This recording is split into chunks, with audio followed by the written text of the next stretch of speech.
Hello tout le monde, j'espère que vous allez bien. Aujourd'hui, on se retrouve pour une nouvelle vidéo sur ma chaîne. Aujourd'hui, je vais vous parler de la nouvelle série qui est sortie sur Netflix le 15 avril, qui s'appelle Outer Banks. Et j'avais envie du coup de faire une petite critique et un petit retour sur cette série, donc comme d'habitude avec ou sans spoil. Comme d'habitude, je vous invite à lâcher un petit like, de partager la vidéo autour de vous, de me dire dans les commentaires ce que vous avez pensé de cette série, de vous abonner à la chaîne si c'est pas déjà fait. Et juste vous ajouter que ça fait un mois que j'ai lancé ma chaîne YouTube, donc c'est pète sa mère, genre un mois que j'ai lancé ma chaîne YouTube. C'est improbable comme information. Je pense que cette critique va être plutôt courte parce qu'en soi, voilà, c'est 10 épisodes donc ça va vite passer. Donc l'histoire en gros, c'est une station balnéaire, les Outer Banks, qui est un lieu qui existe vraiment, hein, au large de la Virginie du Nord. Enfin voilà, en gros, il y a les riches d'un côté, les pauvres de l'autre, voilà, c'est une station balnéaire et les touristes. Sauf que il y a un immense ouragan qui s'abat sur l'île et qui en fait coupe l'électricité sur toute l'île. Et comme il se faisait un peu chier, voilà, les ados qu'on suit sur l'île, ils décident voilà, tout simplement de trouver un trésor. Et c'est ainsi du coup qu'ils tombent en fait sur une épave d'un bateau qui a appartenu à un des pères des héros, qui s'appelle John B. Et dedans ils trouvent quelque chose voilà, qui pourrait les conduire sur une piste pour trouver un immense trésor qui vaut plusieurs millions de dollars. Là la partie sans spoil commence. Moi ce que j'ai pensé de cette série, c'est une série pour ados.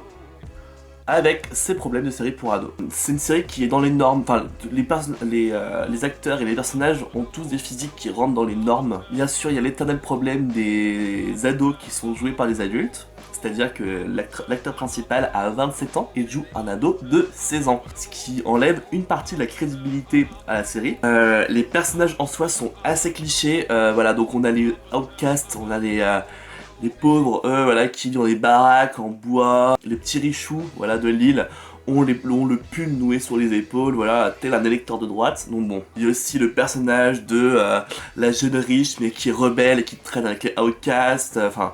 Voilà quoi, enfin les personnages sont clichés, on les voit arriver à 10 000. Les intrigues amoureuses, mais pareil, on les voit arriver mais à 10 000 km. Le triangle amoureux qui arrive au milieu de la série, mais j'étais là genre, bah c'était obligé, enfin ça allait se passer comme ça. Moi il y a un truc qui m'a sorti du truc, c'est le prénom de John B. John B. Moi mon prénom c'est John B. Non mais c'est ridicule, enfin pourquoi John B? Enfin genre, de l'extérieur, enfin genre... John B quoi, enfin genre, j'arrive pas à m'y faire à ce prénom. L'histoire principale, donc qui est un peu la chasse au trésor, voilà, qui en plus mêle des histoires familiales de John B avec toute cette histoire voilà, de chasse au trésor. C'est englué en fait dans des sous-intrigues amoureuses pas très intéressantes, mais en soi l'histoire pour trouver le trésor est vachement intéressante et poussée. Enfin, je veux dire, il y a un vrai travail de réflexion, des étapes et tout qui permettent de trouver potentiellement le trésor. Donc en soi ça c'est pas trop mal. Et à la fin en fait de la série je me suis dit mais pourquoi ils font ça, mais comment ils sont au courant, mais enfin j'avais plein de questions qui me venaient, mais en fait je me suis rendu compte que j'étais à fond dedans. Les 5 premiers épisodes sont un peu mous du genou, avec des répliques clichés, avec des scènes clichés, pas très intéressant en soi, mais à partir de l'épisode vraiment 5, ça s'accélère et ça devient beaucoup plus intéressant, limite un peu plus profond. Ce que j'aime aussi, c'est que genre ils ont pas pris le risque d'évoquer des sujets, on va dire touchy, comme par exemple l'homosexualité, la transidentité, des thèmes qu'on revoit énormément dans les séries actuelles, mais qui sont souvent très survolés et pas creusés en profondeur et qui restent, voilà, enfin, je sais pas comment on pourrait dire, mais quand je prends l'exemple d'une série pour ados comme Riverdale où en 4 saisons ils sont incapables de donner une histoire intéressante au personnage principal gay. Voilà quoi. Moi je suis pour voilà, inclure plus de sujets compliqués dans les séries, mais je veux que ça soit bien fait. Je veux qu'il y ait un vrai fond dans l'histoire, que ça serve l'histoire. Franchement, si c'est juste pour survoler le sujet et rester dans des clichés voilà, éculés et pas intéressants, où il n'y a aucun propos politique ou aucun propos, je sais pas comment on pourrait dire, mais si c'est juste pour dire qu'un personnage est gay, voilà, et rester dans les clichés, moi ça m'intéresse pas. Je dis de l'homosexualité mais aussi de l'handicap, ça peut être plein de sujets comme ça, hein. Du racisme, voilà. En plus, le sujet des classes sociales est un peu évoqué, bon c'est pas de la meilleure façon selon moi, mais en tout cas au moins c'est évoqué. Je sais pas si j'étais très clair dans tout ce que j'ai dit là. Mais du coup, bon, ça va être une critique assez courte, mais je vous recommande pas forcément la série, mais je vous la déconseille pas non plus.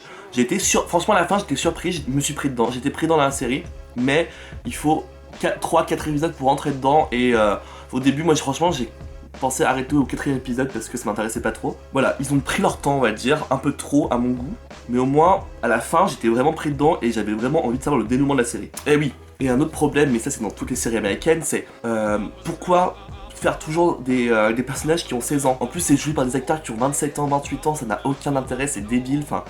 On voit direct que la personne dedans elle a pas 16 ans, moi à 16 ans je ressemblais pas à ça, et vous ne ressembliez pas à ça à 16 ans aussi, je vous assure. Et dernier point, il y a des scènes qui sont plutôt drôles, je pense une scène en particulier quand ils sont chez un revendeur d'or, le personnage de JJ, voilà, un peu la tchatch et tout, c'était plutôt amusant, c'était plutôt bien trouvé. Autre bon point de la série je trouve, c'est que les lieux de tournage de Outer Banks, voilà, donc ils sont vraiment tournés dans les Outer Banks, en Virginie du Nord, donc c'est des endroits un peu marécageux, enfin c'est un marécage, c'est une sorte de lagon un peu, voilà, on peut comparer ça un peu à la Camargue je dirais, enfin c'est un peu le même genre de paysage, super beau, c'est même très beau, franchement, il y a des moments j'ai dit putain, il y a des très beaux plans, un peu avec des couchers de soleil, voilà, sur les hautes herbes, très bien pour le coup. Enfin franchement je me dis putain c'est beau le lieu de tournage, ça donne vraiment envie de regarder la série. Maintenant on passe à la partie avec spoil, l'histoire d'amour entre John B, j'arrête de dessiner ce prénom mais je peux pas, entre John B et Sarah, mais on le voit arriver à 10 000, le flirt entre John B et Kera, on le voit arriver à 10 000, enfin, c'est des choses, voilà, c'est des clichés éculés sur les triangles amoureux, bon,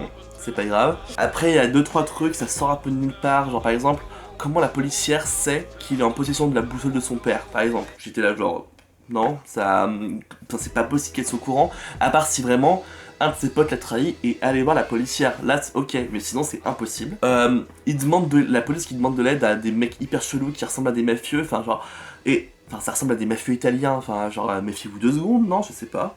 Et puis l'histoire principale elle avance pas bien vite, enfin, au bout d'un moment j'étais là genre putain c'est le 5ème épisode, on apprend toujours, on n'a pas compris ce qui se passait, on sait pas vraiment ce qu'ils cherchent, enfin. Mais après, en fait, après cet épisode 5, ça s'accélère, ça devient plus intéressant, donc à partir de là, en fait, franchement, j'étais pris dans la série. Dans l'épisode 6, quand le père, du coup, de Sarah, enfin, quand le frère de Sarah, du coup, veut voler de l'argent dans le coffre-fort de son père, genre, le père, il débarque comme ça, derrière le tableau, c'est impossible. Enfin, genre, vraiment, je me suis rematé la scène, j'ai fait, mais comment il est rentré? Enfin, à part si avant, il était déjà dans la pièce, et du coup le frère de Sarah ne l'a pas vu, à part s'il est passé par la fenêtre, mais genre, enfin, il se serait rendu compte je pense quand même le frère, parce qu'il est quand même drogué, mais je pense un peu aux aguets. Par contre, vraiment, épisode 8, quand il tire sur la policière, voilà, quand il sort de l'avion, ah ouais, alors là par contre j'ai fait, ah putain ça j'y m'y attendais pas. Et c'est voilà, c'est pour ça qu'en fait la série, voilà, je la recommande, mais je la recommande pas en même temps, c'est que elle est bourrée de clichés, mais en même temps, putain, à la fin, j'étais vachement pris dedans. Et je me suis dit, c'est dommage, enfin, avec des acteurs, enfin, avec une histoire plus mature, avec des acteurs plus matures, enfin, voilà, qui ont peut-être plus vers les 20 ans, ça serait encore plus intéressant. Et pourquoi se cantonner toujours à des ados qui ont 16 ans, alors que, enfin, on pourrait rendre l'histoire plus crédible et plus mature avec des personnages qui ont 20 ans. Et puis après, bon, dans les quelques scènes un peu what the fuck, épisode 9, quand du coup l'ex de Sarah enferme John Bay dans la salle de bain, et là ils se mettent à parler d'amour, ils se mettent à parler de relations amoureuses, et toi tu l'as déjà fait avec Sarah et tout, j'étais là genre mais c'est vraiment le moment, enfin le mec il en cavale, en plus enfin des discussions pas très intéressantes, enfin je sais pas, enfin moi j'aurais bloqué, j'aurais appelé la police direct, ah tenez j'ai trouvé le fugitif, enfin je sais pas. Ah oui, épisode 10, mais là aussi ça j'ai pas compris, c'est donc du coup John B voilà se rapproche de chez lui, il y a déjà les policiers chez lui, donc là il décide de piquer la voiture des policiers, bon en soi, bon voilà, ça donne un petit côté un peu aventurier, un petit côté un peu ouais je n'ai rien à foutre, mais enfin pourquoi il prend le micro, il dit hé la police, nanana, approchez-vous, baissez vos armes et tout, bah je me suis dit bah putain il va leur dire qu'ils se sont trompés, qu'ils l'ont pas cru, que la police est de la merde, enfin je sais pas tu vois. Il sait juste pour les appeler et se barrer, donc du coup super, la police sait que c'est bien lui qui est au volant, avec un véhicule volé de la police, donc ils peuvent totalement décrire, il est parti à telle heure, ils ont toutes les informations du coup pour le coffrer. Enfin genre par exemple ça j'ai pas compris non plus, enfin ça sortait de nulle part, enfin appelle-les et dis que c'est pas toi, dis ce qui s'est passé proche de l'aéroport, que ça remette un peu en doute la parole des... Et puis la police remet pas une seule fois en question ce que dit le mec, enfin ce que dit du coup le père de Sarah. Bon à la fin heureusement du coup John B parle à ce mec là et du coup toute la police entend que bah en fait l'histoire est pas si simple que ça, que c'est un peu louche. Je me suis dit ah putain yes enfin. Toutes ces questions là que je me suis posées, en fait à la fin je me disais putain mais en fait je suis à fond dedans, je suis à fond dans la série. La série a des défauts, mais à la fin j'étais vraiment pris dedans. Bah je vais conclure cette vidéo sur ça je pense. Je vais voir ce que j'ai écrit d'autre, mais je pense que j'ai rien de plus à raconter hein. Ah oui alors juste ça c'est complètement personnel, mais le personnage principal, à la fin, je pouvais plus me le voir, il était enfin John B est insupportable. Puis genre ouais c'est l'outcast et tout, je suis mais enfin c'est un mannequin le type, enfin il est super beau, enfin il rentre totalement dans les codes de beauté actuels, enfin genre ne dites pas que c'est un outcast, voilà que personne aime. Voilà c'est tout, j'espère que cette critique vous aura plu. Voilà donc si vous êtes resté jusqu'au bout, n'hésitez pas à me lâcher un petit like, un petit commentaire, ça me ferait grave plaisir. Et comme je dis toujours, vive la France et vive le confinement, salut!